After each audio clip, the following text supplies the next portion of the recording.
Hello, my friends, and welcome to another episode. I am so excited to have you here. This is something new for me. If you're listening to the audio of this podcast, I am actually trying to record in a professional studio. I'm at my cousin's studio. He has a podcast studio, and I'm recording the video, which is very weird for me to look into a camera. I'm so used to sitting at my desk and just talking alone in my room to a microphone and only doing the audio. I've done that for about 300 episodes, and I figured it's time to start something new, and I'm looking for ways to get the content out in different mediums, like maybe YouTube and some short clips for social media. And so I'm jumping on this bandwagon of videotaping the podcast, so we're going to see how it goes. So the next couple episodes I'm going to record here. I'm super excited about it, but also very nervous because I don't normally record the video. So, trying new things. I hope you guys are all well. I wanted to talk about a topic that I coach on in various ways, and I see it coming up. I've been seeing it coming up more and more in the Quitter Club, my membership, and it's something that I think can save so much mental anguish, so much suffering that so many people have. And I'm going to start off with this Seneca quote that says, "We suffer more in imagination than in reality." And I think that you have all experienced this, and you know how true it is, right? We sit and we dwell on these worst case scenarios. We have anxiety about things in the future that don't ever actually pan out. We create these scenarios that cause so much suffering and turmoil and unease and what ifs and all these questions. And in reality, whatever ends up happening, we just figure it out, right? We just take care of it. It's really not as bad, or it doesn't come to pass or whatnot.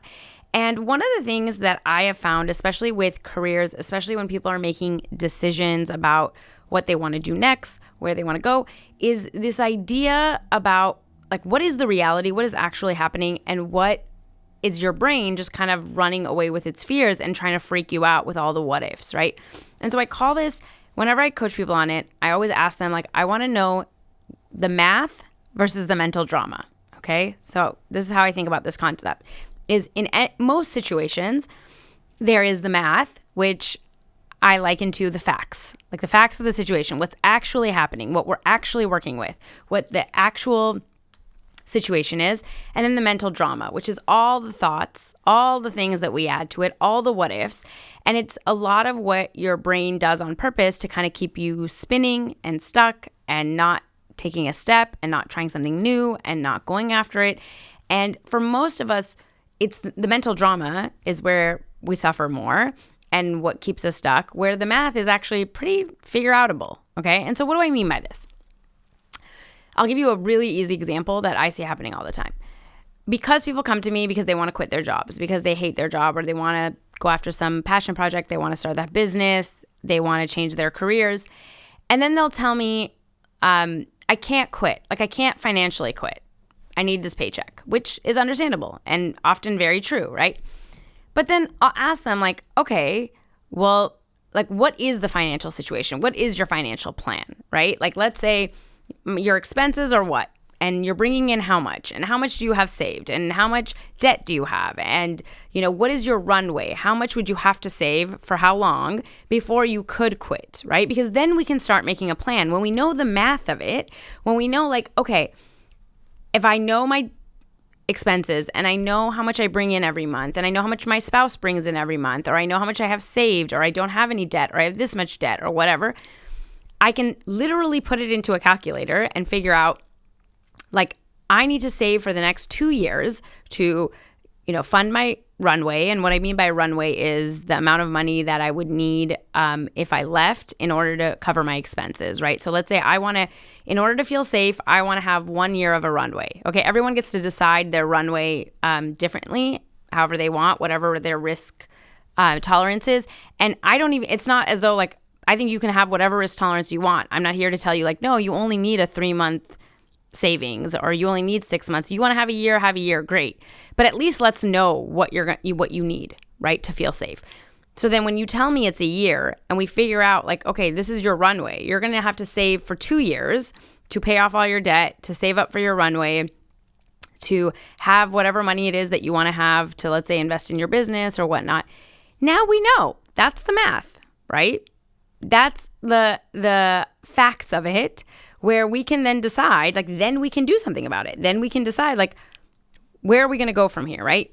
I know I'm going to stay at this job for the next 2 years, so I can stop entertaining this idea of quitting every day. Like every week, I don't need to go back and forth. I'm like, should I quit? Should I not? Right? I don't need to create all of this suffering. I already know I'm going to be here for 2 years. That's the goal. That's the game plan. I'm going to start saving. And it's so funny when people do actually get into the nitty gritty of the math, it starts becoming kind of a game. You start realizing like, okay, if I need to save $1,000 a month for the next 2 years, and that's sort of what I have calculated based off my expenses and income, I start thinking like, maybe I can save more by cutting back on this. Maybe I can make a little bit extra doing this odd, job on the weekends, or maybe I can sell something I have in my house. And you see so many people kind of shorten that time frame, go from 2 years to kind of funding their runway and paying off all their debts in, a year and a half or something. And so like then it becomes something that we can work with. But what happens so often is I ask people this question and they have no idea. When they say like, I can't quit. And I'm like, okay, well, tell me what that means. Like, let's talk about the math of it, right? What are your expenses? How much money do you need every month in order to cover those? How much money do you need in order to feel safe? They have no idea because they've never actually sat down to calculate any of this. They just have this feeling of feeling unsafe. They have this feeling of like, if I don't have a regular paycheck every other week because I've been conditioned to believe that I need to have a paycheck all the time, then I can't do anything. Then I'm just going to stay stuck. And this is what I see happen year after year after year with people, where they stay stuck in a career for 5-10 years because they're still stuck in this idea of like, well, what if I run out of money? But I don't even know how much money I need. I don't even know how much I would need to replace it with.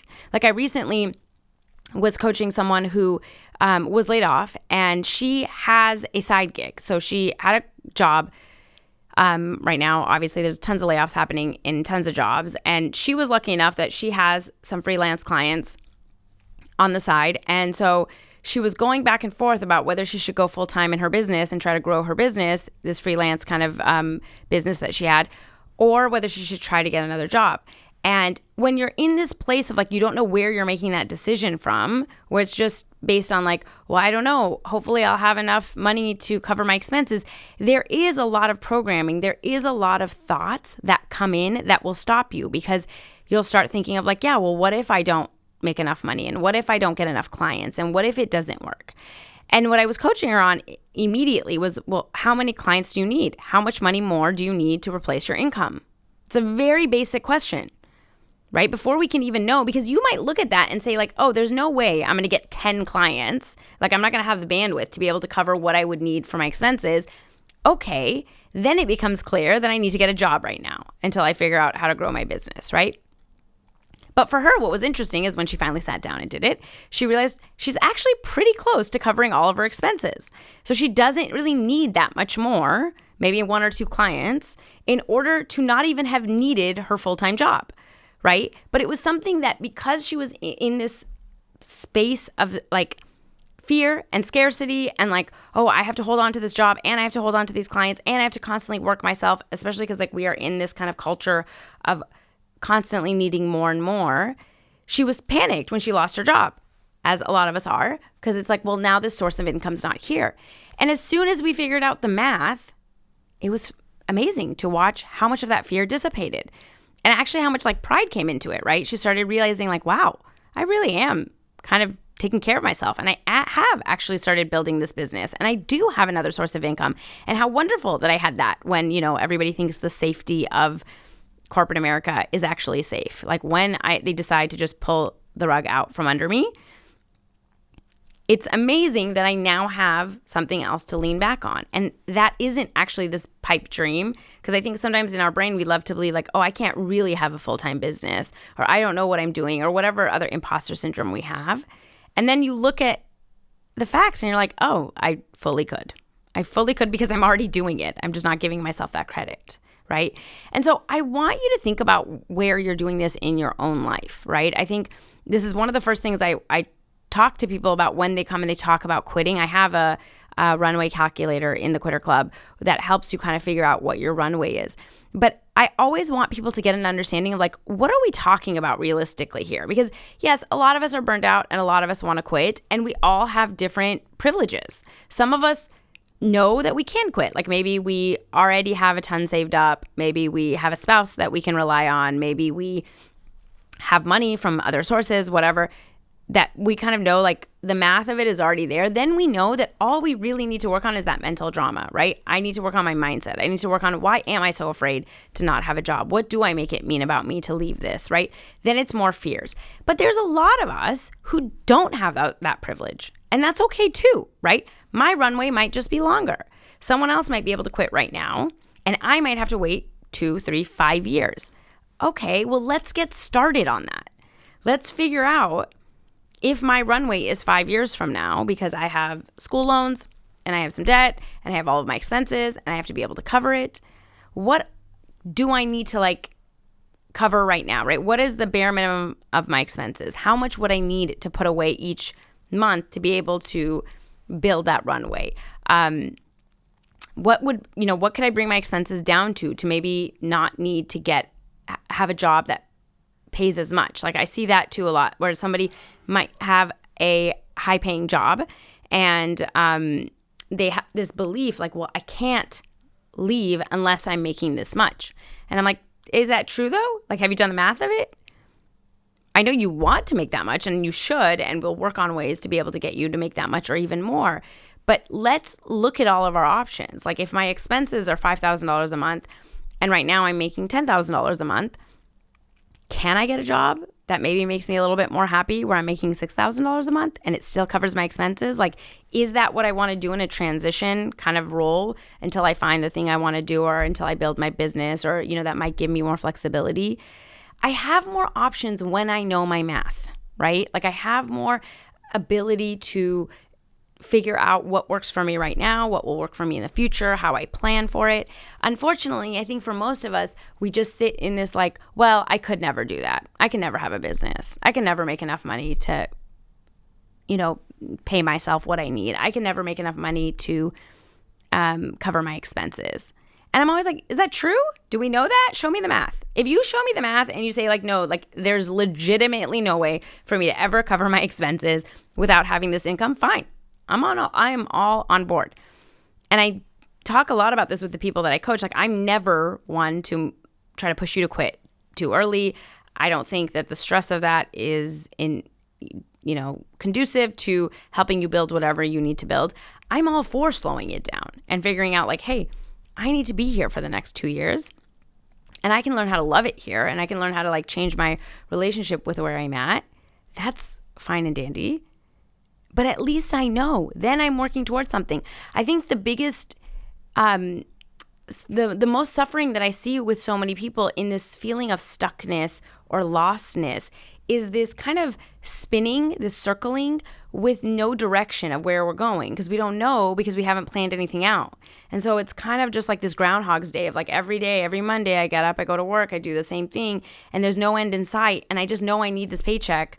And I know that I'm just constantly like, it's funding my life and I have some maybe left over, but I don't really know where this is going. And I want to change desperately, but I don't know how to get there. And then I'm going to keep feeling more hopeless and getting more upset and getting more angry and feeling, like directing all of my hate towards corporate America, which I'm not saying is unfounded, but it's not going to help me. It's not going to get me out of this. And I promise you, when you start figuring out like what is the math here and what is the mental drama, right? Where's all of the other fears coming from? It becomes easier to make really actionable plans. And it becomes so simple. Like every time I break it down for people, it becomes like the answer is very clear. It's like, oh, okay, I need to make an extra $1,000 in order to leave this job and do my freelance stuff, right? Or I need to build this side business while I'm doing this bit, I need to keep my job, or I want to get a part-time job. Maybe my expenses would be covered by a part-time job, and then that would allow me to build this side business, right? I can make more decisions. But I think that for so many of us, we are so afraid of dealing with the mental drama. Like we're so afraid of dealing with, what would I do if I regret it? What would I do if people judge me? What if the business doesn't work? What if I don't have enough money? What if, all the what ifs. that we never answer, that we just let our brain kind of take us on this ride that we're constantly spinning about, we never actually get to the math. And so that's what I want to encourage you to do is figure out the math. Figure out like what your runway plan looks like. Figure out what your expenses are. Get really intimate with your money and understand like what you have, what you need, how you can make that. What are some ways that you can maybe supplement that income, that you could find other ways to bring in that income? Because then it becomes easier to start figuring out what your options are.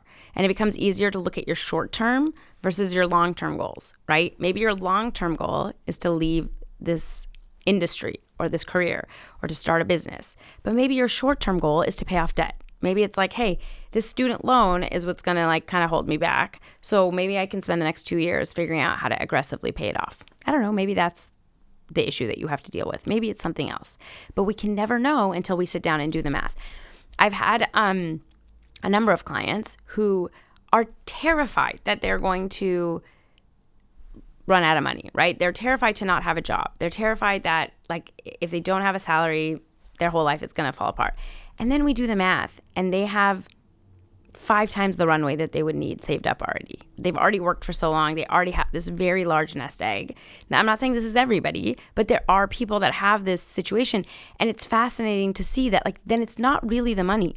It's not like we think a lack of money or the lack of, the possibility of a lack of money is what makes me feel insecure or makes me feel unsafe. But a lot of people have the money and they still feel insecure and unsafe because it's their thoughts about the money.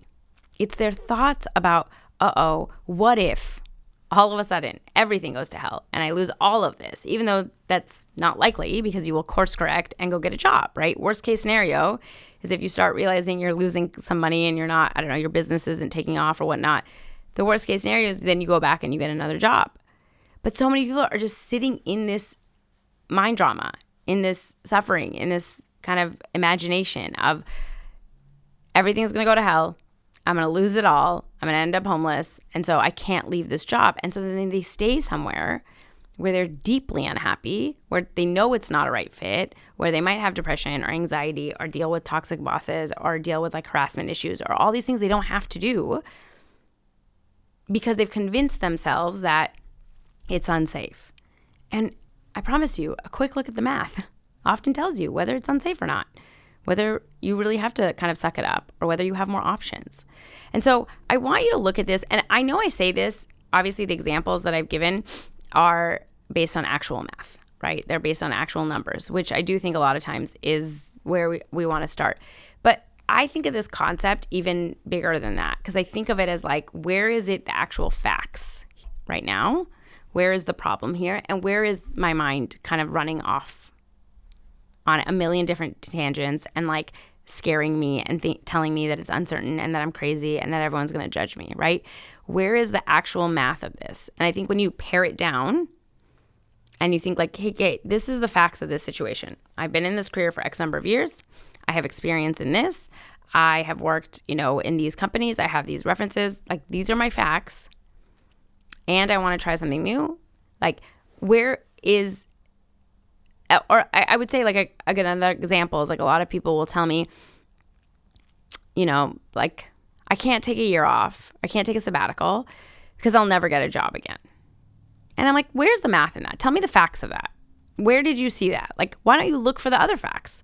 Look at people that have done that. How many people are doing that in corporate America, right? When you look at the facts of like, is it true that people who take a year off can never get another job, right? No, of course it's not true because it's happening more and more. And there's tons of evidence if you look for it and tons of facts that show you that people can do it. But I think a lot of us like to like kind of run off with these ideas of like the what ifs. But what if I don't get hired? What if that resume like kills my resume? What if people judge me? What if on and on and on? And the thing about these what if questions is when there's no answer to it, like your brain asks you that question, what if I never get hired? How can you answer that? Because you can't know what happens in the future, right? So then you start believing yourself. You're like, yeah, that's a real possibility that I never get hired. And so then you spin on this what if question. But when you bring it back to like, let's look at the reality. Let's look at the truth. What's the reality in which are people taking time off and coming back to work? Yeah. What is the general, like if I look into that, how long do people typically take breaks? How long are sabbaticals? What is becoming the norm? Maybe I can talk to some people that have taken it. Maybe I can talk to people in recruiting. Maybe I can see sort of what's happening in the workplace. I can get a better understanding if I don't just sit in like kind of what if land, in the mental drama, without actually looking at a plan. If I look at like, no, it's very common for people to take 6 months or a year. Is that enough time for me? Is that what I'm willing to do? Right? What are the percentages? What are the statistics? Because when you look at, like I said, when you look at the facts, when you look at the math, when you look at what is actually happening, it tends to be much more basic than our imagination likes to run off with. It tends to be much more fixable, much more doable. There tends to be tons of evidence that show that whatever it is, the thing that you want is plausible. If someone else is doing it, that means you can do it too. And you just have to show your brain that. So even in your day-to-day life, I want you to just ask yourself the question right now, like if you're suffering through something, like I want you to ask yourself, like, what's the math here versus the mental drama, right? Where is the facts of what's going on right now? And can I deal with those facts versus what's going on with all of the insanity in my head? All right. I promise you that it'll start helping you like narrow the crazy of our brains and get you to actually create a plan, get you to look at the math and then decide, can I actually do something from here or not? Do I want to take this risk or not? I can make a much more level-headed like decision and create a short-term goal and work towards the thing that I want than I will ever be able to do when I'm sitting and spinning in this mental drama of what if forever and ever and ever. All right, my friends. So figure out your math, do your numbers. If you want help with that, you can join me in the Quitter Club. I help you through creating your runway, your financial runway, looking at your financial numbers. We can talk about all that stuff. You can go to lessonsfromaquitter.com/quitterclub to learn more about the membership. But even if you don't join, I want you to just think about it for yourself is like, what are my numbers? What is the math here? I promise you it's the best way to get you into action. All right, my friends, I hope you found this helpful, and I will be back next week with another episode.